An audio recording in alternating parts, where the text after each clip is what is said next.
Lui des autres.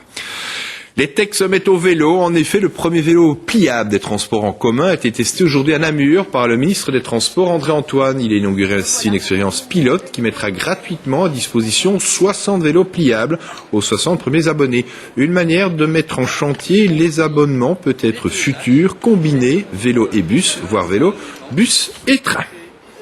La semaine de la mobilité débute aujourd'hui. Différentes initiatives sont prévues un peu partout en Wallonie, à Bruxelles, pour faire connaître d'autres transports que la voiture. Mais voilà un constat, les bouchons sont toujours aussi nombreux sur nos routes et de plus en plus fréquents. Enquête, Daphné Van Ossel. Sortie des classes à Herpan, près de Namur.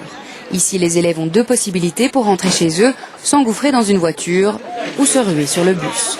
Vous seriez de plus en plus nombreux à choisir comme ceci la deuxième option. Les déplacements en transport en commun ont augmenté de 25% ces 8 dernières années.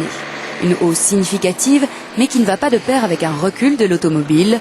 2 déplacements sur 3 sont toujours réalisés en voiture. Il n'est pas sûr que tous les nouveaux utilisateurs de transport en commun soient des gens qui ont abandonné leur voiture. Il y a aussi une croissance de la mobilité qui fait qu'il y a plus de déplacements globalement et la combinaison des deux fait qu'on a des augmentations des deux côtés.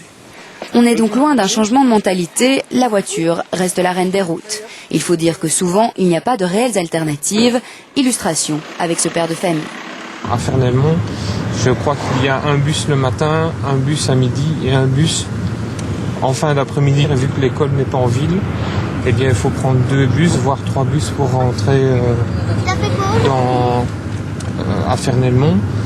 Donc ça fait un délai de 1h30 à 2h au matin et au soir, donc ce qui est rigoureusement impossible. La hausse des prix du carburant a tout juste poussé Frédéric à lever le pied, mais pas à abandonner la voiture. La consommation de carburant a légèrement baissé l'année passée en Belgique, mais pas de quoi changer réellement nos habitudes. Tous ces comportements qui sont construits sur l'existence de la voiture ne se changent pas du jour au lendemain et donc il faut un certain temps, même de carburant à prix élevé, pour pouvoir observer des déplacements de comportements significatifs. Pour éviter ça, il faudra donc encore faire des efforts. La difficulté, c'est qu'on ne dispose pas de données concrètes. La dernière et la seule enquête nationale sur la mobilité, la voici. Elle a été menée il y a déjà 8 ans.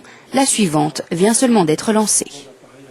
Accrochez-vous, une grande révolution dans le monde du jeu vidéo, une société belge